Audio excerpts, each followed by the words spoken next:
Welcome, selamat datang di Home of the Champion. Selamat datang di rumah para pemenang. Sekali lagi, welcome to the Home of the Champion. Selamat datang di rumah para pemenang. Artinya hari ini kalian semua sudah ditetapkan oleh Tuhan untuk masuk dalam rumah pemenang, untuk menjadi para pemenang. Amin. Dan saya berdoa hari ini tidak ada anak-anak muda yang lemes dan loyo. Setiap kita tahu kita adalah para pemenang yang ajaib, yang luar biasa. Anak-anak muda, tahukah kalian bahwa kalian hari ini ada dipanggil Tuhan untuk satu tujuan, one reason, bahwa kalian akan membawa pemecahan solusi untuk setiap problem yang dunia sedang alami hari ini. Amin. Kurang yakin. Kalian ada hari ini untuk menjadi solusi problem dunia ini. Amin. Tuhan baru ngomong bahwa anak-anak muda yang hadir hari ini, kalian akan diurapi Tuhan dengan cara yang khusus, dan kalian akan menjadi pemecah-pemecah masalah di dunia ini. Bukankah dia sangat ajaib dan sangat luar biasa? Amin. Jadi kalian hari ini di tempat ini ada dengan satu calling, panggilan yang luar biasa. Setiap problem yang kita hadapi, tenang, saya tahu di sini semua punya problem. Siapa di sini yang tidak punya masalah? Angkat tangan. Ya, nggak punya masalah. Siapa yang punya masalah? Angkat tangan. Yang punya masalah angkat tangan.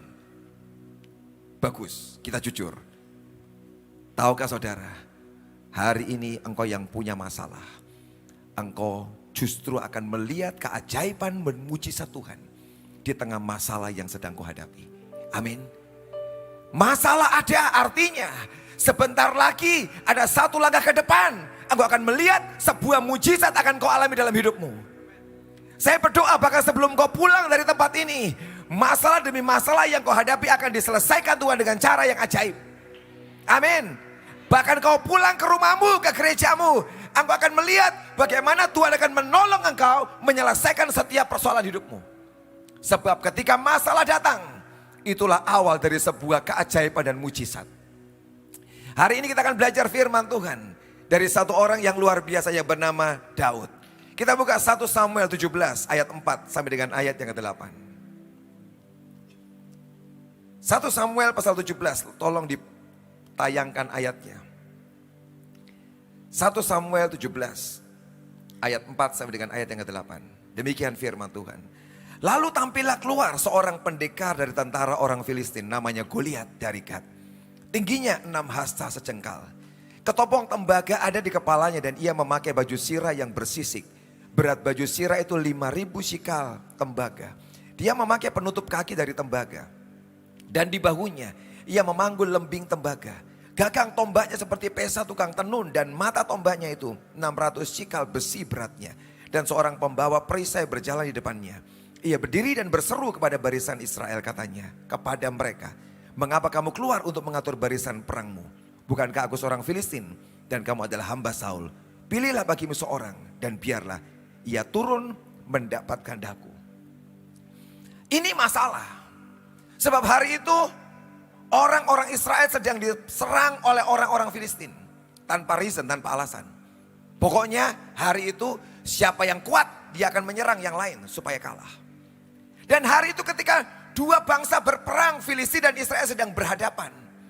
Celakanya adalah seluruh orang Israel dan tentara Israel ketakutan. Mereka ketakutan. Bagaimana mungkin memenangkan pertandingan dan pertempuran hari itu kalau mereka mengawali hidup mereka dengan sebuah ketakutan. Dengar anak-anak muda, ketakutan adalah hal yang dialami oleh semua orang. Dan ini seringkali menghentikan hidup begitu banyak anak-anak muda. Sebab engkau takut melangkah. Musuh akan selalu ada dalam hidup kita. Tapi engkau harus punya kekuatan untuk mengalahkan yang pertama-tama, ketakutan dalam hatimu. Kalau engkau bisa menaklukkan ketakutan di hatimu, engkau akan sanggup menaklukkan semua musuh-musuhmu. Ada anak-anak muda yang takut dengan masa depannya. Engkau takut dengan sekolahmu. Takut dengan kuliahmu, takut dengan orang tuamu, takut dengan uang yang dipunyai keluargamu yang kau tahu tidak sanggup membiayai hidupmu. Engkau kurang pintar mungkin. Begitu banyak ketakutan dalam hidup kita yang seringkali kita gagal menaklukkannya. Dan itu yang membuat banyak anak-anak muda kalah hidupnya. Hari itu peperangan ini dipastikan seluruh Israel akan kalah dan akan diperbudak oleh Filistin. Sebab tidak satu pun dari tentara itu yang punya keberanian. Bahkan raja mereka Saul dikatakan dalam cerita ini sangat ketakutan dan berkecil hati. Bagaimana mungkin bisa menang pertempurannya? Tapi bagus. Di tengah semua situasi yang berat, di mana hari itu sepertinya mereka harus kalah karena gak ada pilihan. Tiba-tiba muncul satu anak muda di medan pertempuran ketika semua takut. Tanpa sengaja muncullah Daud di medan pertempuran itu. Ini anak muda mungkin seumur kalian hari ini, yang masih sangat muda dan tidak berpengalaman. Tanpa sengaja datanglah dia ke medan peperangan. Tempat para tentara semua kumpul di sana. Dia enggak pakai baju tentara. Dia anak muda biasa, bahkan cuma gembala kambing domba. Bawa makanan untuk kakaknya yang tentara. Tapi yang luar biasa ketika dia sedang datang ke medan pertempuran itu. Dia mendengar musuh teriak, siapa yang berani ngelawan aku? 1 lawan 1, duel 1 lawan 1. Itulah Goliat. Raksasa itu teriak kepada seluruh pasukan Israel. Dan semua gemetar. Tapi yang luar biasa adalah ketika dia mendengar suara ancaman intimidasi dari Goliat. Kata-kata yang sama yang menakutkan seluruh tentara Israel. Tapi kata-kata yang sama itu tidak membuat Daud yang masih muda itu ketakutan. Tiba-tiba muncul dalam hatinya istilah orang sekarang ngomong adrenalin. Tahu adrenalin? Sebuah hormon yang muncul dalam dirinya ketika menghadapi tantangan. Anak-anak muda, ketika tantangan muncul, harusnya adrenalin rohanimu muncul. Amin. Ketika tantangan muncul, harusnya adrenalin rohanimu akan muncul. Amin. Bukannya kau mundur dan ciut, harusnya adrenalinmu yang rohani muncul keluar. Kata yang menakutkan buat seluruh tentara Israel, bukan menakutkan buat Daud. Hatinya melonjak. Adrenalinnya muncul hari itu. Dan dia ngomong apa? Siapa orang ini yang berani menghina pasukan Tuhan? Aku akan habisi dia. Wow. Bisakah anak-anak muda di dalam mulutmu keluar perkataan iman yang luar biasa itu?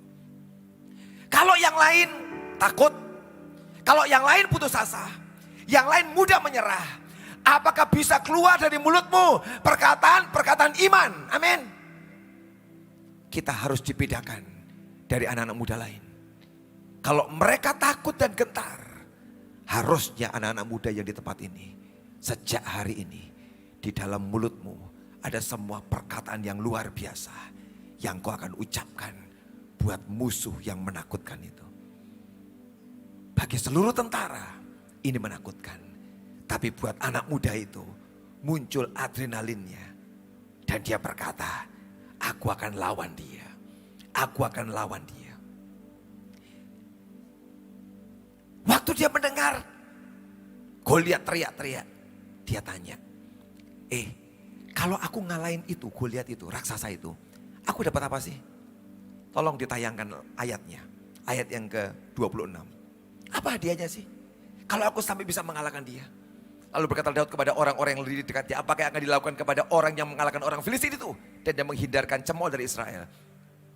Apa hadiahnya? Ada 3 hadiah yang menarik loh.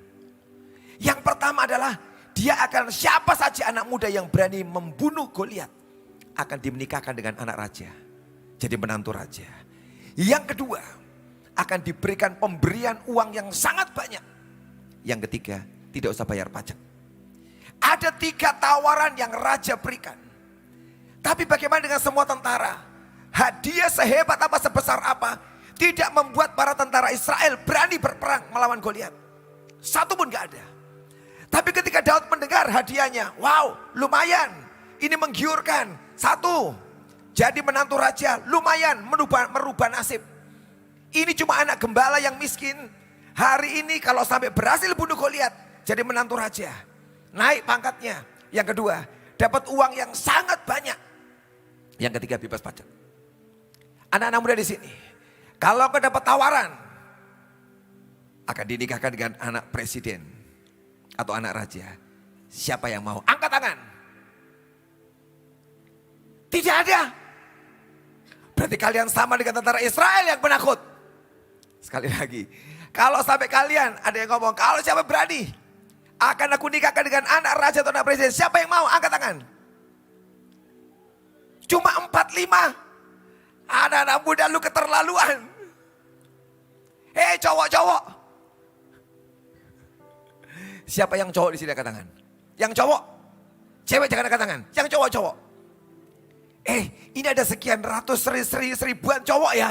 Cowok satu pun gak ada yang berani. Pak, aku minder, Pak. Aku tak kawin dengan orang biasa aja. Mau ditawarin, ini saudara, ini problem. Tawarannya hebat loh ini. Menikah dengan anak presiden. Dan aku gak usah lah Pak, aku minder. Seringkali Tuhan ingin memberikan tawaran yang bagus dalam hidupmu. Tapi kau tidak bisa menerima tawaran itu. Itu yang membuat banyak orang-orang hidupnya biasa, rata-rata. Saya berdoa besok mulai hari ini setelah khotbah ini. Di sini anak-anak muda, pria wanita berubah jadi orang-orang yang berani ambil tantangan. Amin. Kau berani ambil tantangan. Siapa yang mau? Gak ada yang berani. Tapi ketika Daud mendengar tantangannya, wow lumayan. Jadi anak raja lumayan. Biasanya menggembalakan kambing domba ini berubah nasibnya. Ini orang yang mau berubah nasibnya. Anak-anak muda, maukah engkau berubah nasibmu? Berubah nasib tidak bisa terjadi kalau kau cuma diam, lipat tangan dan berkata nasibku harus berubah. Perubahan nasib terjadi kalau ada orang yang punya keberanian untuk dia menabrak semua tembok penghalang hidupnya. Dia menerobos.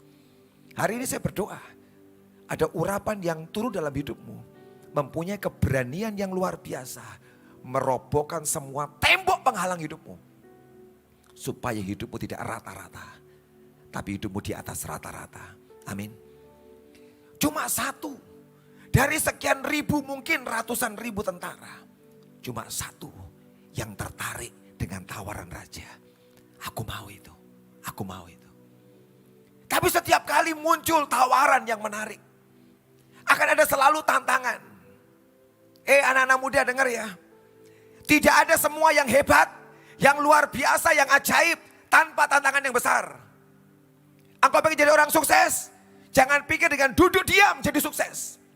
Engkau mesti berjuang kerja keras supaya jadi orang-orang sukses.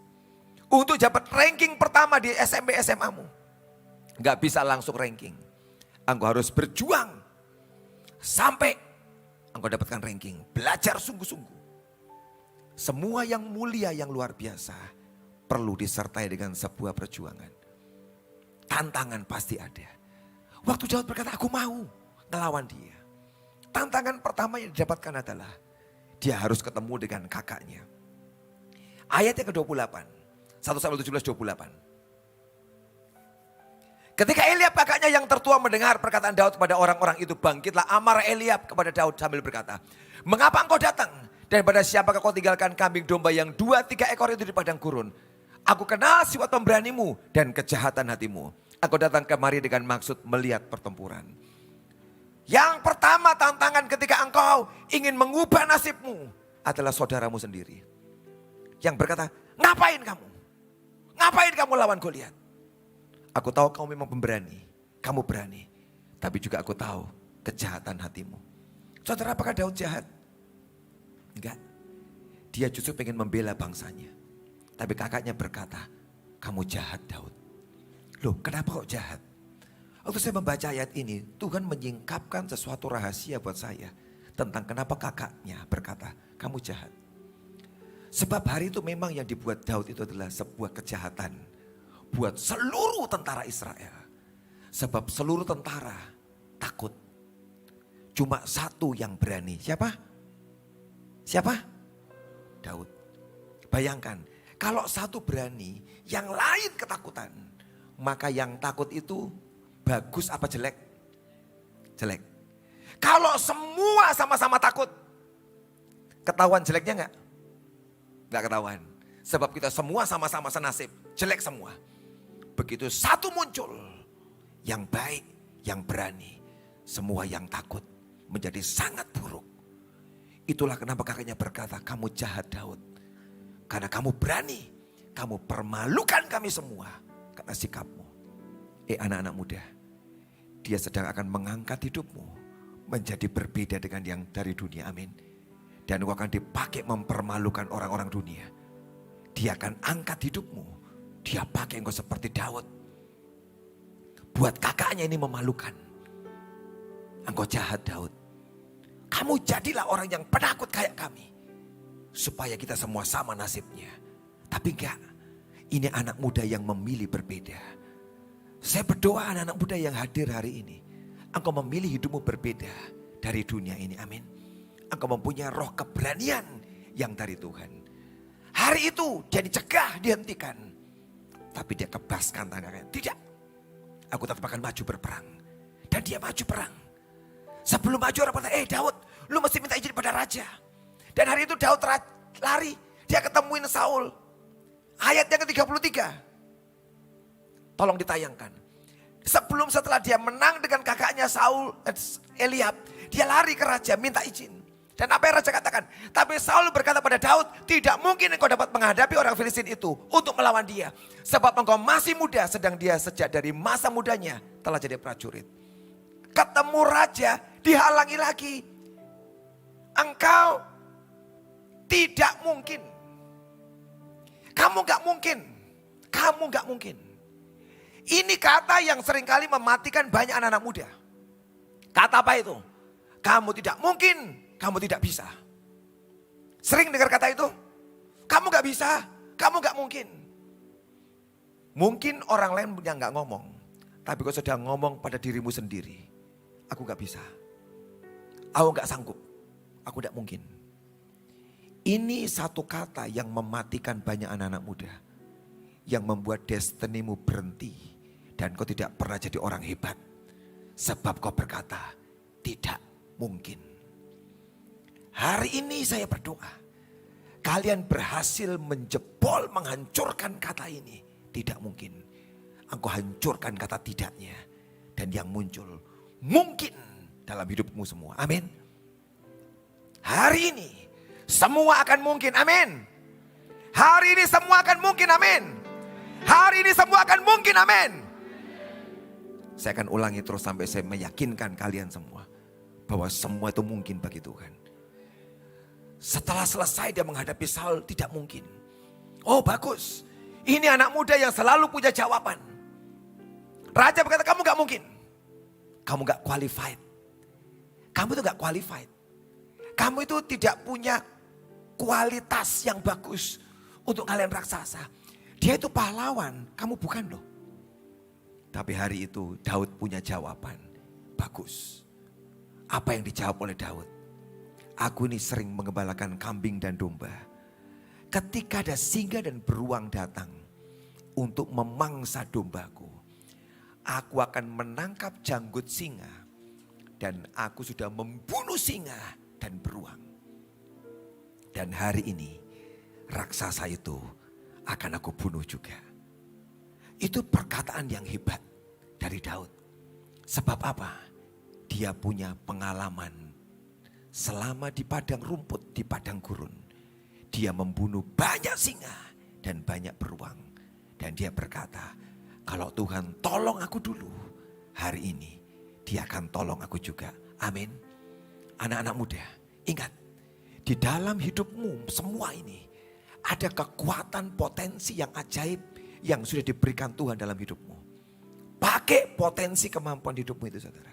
Jangan biarkan potensimu terkubur dan kau tidak berbuat apa-apa. Biarkan hari ini ada perkataan-perkataan yang ajaib keluar dari mulutmu.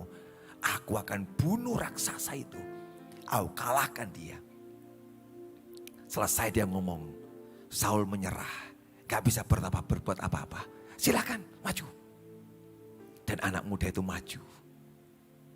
Di medan pertempuran. 1 lawan 1. Di sini Daud. Di sana Goliat. Raksasa yang tingginya 6 hasta sejengkal. Kurang lebih 3 meter lebih tingginya. Sementara Daud itu pendek, mungkin 1,5 meter, masih muda. Musuhnya 2 kali lipat lebih tinggi daripada dia di depannya. Dan ini pahlawan dengan lengkap senjatanya. Daud cuma anak muda biasa. Tapi ingat, kemenangan kita bukan karena kekuatan kita. Sebab kemenanganmu anak-anak muda, sebab kekuatan siapa? Kekuatan siapa? Tuhan. Ingat hari ini. Masukkan dalam hatimu, dalam hidupmu. Kekuatanmu bukan karena kemampuanmu sendiri. Tetapi sebab rohnya yang menyertai kita. Amin. Dan dia maju. Dan Daud berkatakan kata-kata yang bagus. Goliat, engkau maju dengan pedang, dengan lembing, dengan perisai. Tapi hari ini aku menghadapi engkau dalam nama Tuhan semesta alam. Jehovah Sebaot. Kalau engkau bawa pedang, engkau bawa lembing, bawa tombak, bawa perisai. Aku datang menghadapi engkau dengan nama Tuhan semesta alam. Oh, ini anak muda yang rohani. Saya berdoa di sini ada anak muda yang rohani. Amin. Bukan sekadar anak-anak muda biasa. Tapi engkau anak-anak muda yang rohani, yang cinta Tuhan. Engkau tahu bagaimana caranya mengalahkan musuh-musuh hidupmu. Dan kau kenal siapa Tuhanmu. Daud masih muda, sangat muda. Tapi dia orang yang sangat kenal Tuhannya. Dia berkata, aku hadapi engkau dengan nama Tuhan semesta alam. Kata Jehovah Sebaot artinya Tuhan adalah tentara. Daud tidak takut sebab dia didampingi oleh bala tentara Allah. Ini pemimpin segala tentara bersama dengan dia. Musuhnya Goliat menjadi kecil. Apa yang Daud kerjakan? Dia lihat Goliat besar. Tapi Daud lihat sebelah kanannya. Tuhan yang maha besar. Waktu dia bandingkan Goliat dengan Tuhannya. Siapa yang lebih besar? Siapa yang lebih besar? Tuhan, amin. Siapa yang lebih besar? Tuhan. Disitulah dia tidak menjadi takut. Daud tidak lihat raksasa dan lihat dirinya. Mengapa kamu takut? Mengapa kamu khawatir? Mengapa kamu gentar? Karena engkau lihat musuhmu, raksasa. Dan engkau lihat dirimu, kecil, gak bisa apa-apa. Di situ gentar. Tapi kalau kau bisa lihat musuh yang besar. Dan kau bisa melihat Tuhan yang bersama dengan engkau. Takut gak? Engkau tidak akan takut. Dan hari itu Daud tahu bagaimana dia mengalahkan musuhnya. Bukan cuma disertai Tuhan loh. Tapi Tuhan memberikan jalan keluar dan cara bagaimana menumbangkan raksasa itu. Tuhan perintahkan dia, Daud, ambil batu kecil di sungai. Ambil 5. Dan Daud lihat ada sungai kecil di situ. Dia minggir sebentar. Dia ngambil. Dikatakan batu licin. Bahasa Inggrisnya lebih bagus, lebih komplit. Round stone. Batu yang bundar. Bukan sembarang batu. Dia cari. Ngapain mesti bundar? Tapi Tuhan ngomong cari. Dia cari. Dia dapat 5. Dan dia masuk di kantong gembalanya. Dan dia balik ke dalam peperangannya. Kenapa 5? Ada yang hebat dari 5 ini, saudara. Itu tanda sebuah persiapan yang bagus. Kan cuma satu musuhnya, Goliat tok. Kok 5? Dia siapkan 5. Kalau terjadi, waktu dia tembakkan dengan ketapelnya, dengan umbannya yang pertama, meleset. Dia masih punya batu yang kedua, betul? Kalau dia tembak 2 kali, meleset, masih punya batu yang ketiga. Dia tembak lagi, kalau sampai meleset masih punya yang keempat. Kalau parah-parahnya, 4 meleset, masih punya 1 lagi. Itu gambar yang bagus anak-anak muda. Engkau punya persiapan yang sangat bagus dalam hidupmu. Amin. Anak muda, miliki persiapan yang bagus. Kalau sekali meleset, punya cadangan, kekuatan. Miliki senjata yang banyak. Tapi yang kedua, 5 batu itu bagus. Sebab tahukah, Goliat itu punya 4 saudara dengan Goliat 5. Jadi 5 batu itu Tuhan katakan siap-siap Daud. Kalau sampai muncul 5 raksasa, engkau tetap bisa membunuh ke-5 raksasanya itu. Artinya Tuhan mau ngomong, dalam hidup saudara juga, Dia berikan kekuatan ekstra dan persiapan ekstra, amin. Kalaupun musuhmu banyak, jangan takut. Kalaupun musuhmu banyak, raksasa-raksasa lawan rumah banyak, jangan takut. Siapkan dengan bagus senjatamu, supaya kau bisa menumbangkan semua musuh-musuhmu. Dan Daud ambil tongkatnya, dan dia ambil ketapelnya, dan dia isi batu. Alkitab berkata satu tangan dia angkat tongkat, yang satu dia isi umbannya dengan batu. Dan dia putar, dia tembakkan. Tapi sebelum dia tembakkan umbannya kepada Goliat, ada banyak ancaman intimidasi yang Goliat katakan. Goliat ngancam Daud, aku akan mencincang kamu, aku akan cincang kamu. Ayat yang ayat 44. Ayat 44, tolong ditayangkan. Pula orang Filistin berkata pada Daud, hadapilah aku, maka aku akan memberikan dagingmu pada burung-burung di udara dan kepada binatang-binatang di padang. Ini ancaman dari Goliat. Mengerikan, aku akan cincang kamu. Buat Goliat yang lihat, habis lu anak kecil, gua habisin. Setan mungkin hari ini melihat anak-anak muda di sini adalah anak-anak muda yang kecil, yang tidak ada kuasanya. Tapi tenang, setan tidak tahu kalau di dalam hidupmu ada kuasa yang besar, amin. Mungkin setan ngomong, oh anak-anak youth yang kumpul hari ini gampang dikalahkan, dihabisin. Dia tidak tahu, setan gak tahu. Kalau di dalam setiap hidup kalian semua ada roh Tuhan yang ajaib, amin. Ada potensi kekuatan yang luar biasa dalam hidupmu pada hari ini. Setan gak tahu. Dan dia berkata, aku akan cincang kamu dan berikan pada burung-burung di udara. Tapi ketika roh Tuhan masuk dalam hidup Daud, dia ngomong apa? Tidak, Goliat. Aku yang akan mencincang kamu dan bunuh kamu dan berikan dagingmu pada burung-burung di udara. Setan, persoalan, masalah, kita harus omongin, dilawan. Jangan pernah setan ngomongin kalian, mengintimidasi hidupmu. Saya tahu di sini banyak anak-anak muda yang seringkali hidupnya dirusak setan. Setan ngomong banyak, oh kamu disakiti, kamu dilukai, ya benar, nangis. Setan ngomong lagi, lihat kamu gak disayang orang tuamu. Tuhan kasih kamu bodoh, gak pinter, yang lain pinter. Setan akan terus ngomong banyak hal dalam hidupmu. Lihat kamu ditinggal pacarmu toh, kamu gak dicintai. Orang tuamu gak sayang sama kamu, orang tuamu lebih sayang dengan kakakmu, dengan adikmu, kamu gak disayang. Gurumu gak sayang sama kamu. Kamu dibully, kamu dijelek-jelekin. Kamu miskin, menderita hidupnya. Setan akan ngomong terus. Tapi hari ini saya berdoa, di sini tidak ada anak muda yang cengeng lagi, amin. Tidak ada anak-anak muda yang cengeng, amin. Bangkit dan berkata, setan diam. Aku punya masa depan, tapi engkau setan gak punya masa depan.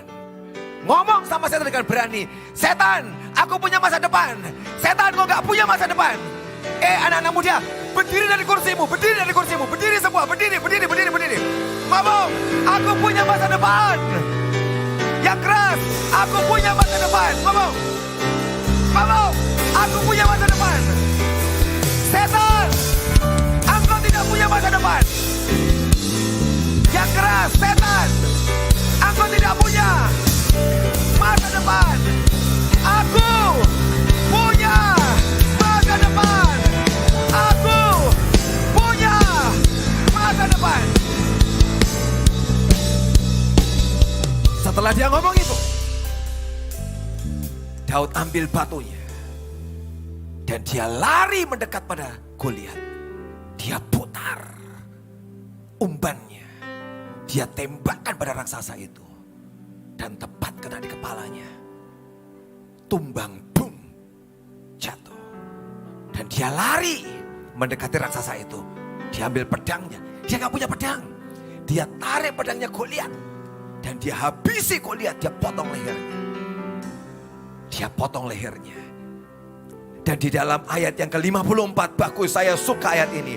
Ayat 54. Ayat 54. Dan Daud mengambil kepala orang Filistin yang dipancungnya itu dan membawanya ke Yerusalem. Tapi senjata-senjata orang itu ditaruhnya dalam kemahnya. Wow, saya suka ini saudara. Dia bawa kepalanya Goliat. Dia bawa kepalanya Goliat, dipegang. Ini loh yang orang katakan tidak bisa, yang dunia ngomong tidak mungkin. Yang Saul ngomong, tidak mungkin. Aku bawa kepalanya. Aku ini pemenang. Amin. Aku pemenang. Ngomong, aku pemenang. Ngomong, aku pemenang. Aku pemenang. Dia pegang kepalanya Goliat. Dia bawa ke Yerusalem. Semua orang lihat siapa dia. Anak muda yang tidak terkenal. Anak muda yang tidak terkenal. Dia bawa kepala Goliat. Dan orang berkata, dia pahlawan. Anak-anak muda, dia sedang mengubah hidupmu hari ini menjadi pemenang-pemenang. Bukan cuma pemenang, tapi jadi pahlawan-pahlawan yang luar biasa. Satu kali engkau akan terjadi. Engkau bawa semua lawanmu di tanganmu dan berkata, aku sudah taklukkan musuh-musuhku. Musuh apa dalam hidupmu hari ini? Ketakutanmu, keluargamu, sakit hatimu, keuangan, apapun juga kegagalanmu. Satu kali kau akan bawa di tanganmu dan berkata, sudah kalah, sudah kalah, sudah kalah. Dan kau alami kemenangan. Waktu Daud bawa ini, Saul tanya, siapa anak muda itu? Ayat 58, siapa anak muda itu? Gak ada yang tahu. Itulah yang disebut dengan faceless generation. Sebuah generasi yang tidak terkenal. Siapa yang menghargai anak-anak muda seperti kalian? Mungkin gak pernah dipandang orang. Siapa dia gak terkenal kok. Tapi tahukah, one day, satu kali nanti, orang akan tahu siapa kalian. Sebab kalianlah pembawa lawatan besar itu. Engkau membawa kepala Goliat, musuh-musuhmu. Engkau bawa dan semua orang tanya siapa dia. Sebab Tuhan menyertai hidupnya. Amin. Hari ini kalian ditetapkan, hari ini ditetapkan Tuhan menjadi pembunuh raksasa. Aku dilantik hari ini menjadi pembunuh raksasa. Terakhir 1 Samuel 16 ayat 13. Ayat terakhir 1 Samuel 16 ayat 13. Samuel mengambil tabung tanduk yang berisi minyak itu dan mengurapi Daud di tengah-tengah saudara-saudaranya. Sejak hari itu dan seterusnya berkuasalah roh Tuhan atas Daud. Lalu berangkatlah Samuel menuju Rama. Ini pasal 16, dia diurapi. Pasal 17, dia bunuh Goliat. Hari ini Tuhan pengen mentahbiskan kalian semua, mengurapi kalian semua menjadi pembunuh-pembunuh raksasa. Amin.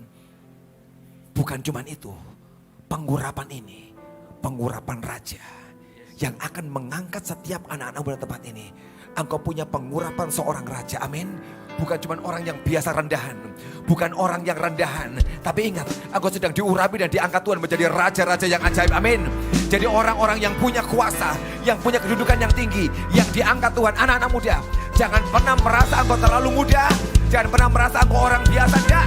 Sejak hari ini, ingat, sejak hari ini ada pengurapan dahsyat dalam hidupmu. Amin. Untuk mengubah engkau dari gembala kambing domba menjadi raja yang ajaib. Siapa yang pernah pikir kalau Daud bisa berubah? Siapa yang pernah pikir?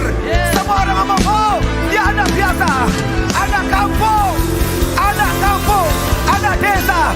Tapi tahukah, pengurapan ini membuat anak kampung, anak desa yang dihina itu satu kali menjadi raja di Yerusalem. Amin. Orang mau ngomong apa tentang hidupmu, don't care, jangan peduli. Hari ini pengurapan Tuhan mengangkat hidupmu, mengubah nasibmu. Amin. Hari ini terjadi perubahan nasib. Semua di sini akan diubah nasibmu. Dari orang biasa, orang kampung, jadi orang yang diangkat Tuhan tinggi, dipakai Tuhan dengan luar biasa. Hari ini siap, hatimu siapkan. Dan berkata, Tuhan, aku mau menerima urapan ini Tuhan, yang mengubah hidupku menjadi raja-raja muda. Amin. You are the king. You are the king. Amin. Engkau diangkat Tuhan menjadi raja-raja yang ajaib. Alkitab cerita banyak raja-raja yang luar biasa. Yusuf, orang yang dulu biasa-biasa, diangkat menjadi raja muda di Mesir. Ada banyak cerita yang ajaib di Alkitab ini. Orang-orang biasa yang dinaikkan pangkatnya tinggi sebab dia jumpa Tuhan. Dalam 3 hari ini engkau harus ketemu Tuhan. Amin. Dalam 3 hari ini jangan ada yang melewatkan. Engkau harus ketemu Tuhan. Dalam 3 hari ini berjumpa dengan Tuhan. Waktu ketemu dengan Dia, rohnya mengurapi seperti Daud diurapi hidupnya. Berubah hidupnya. Berubah hidupnya.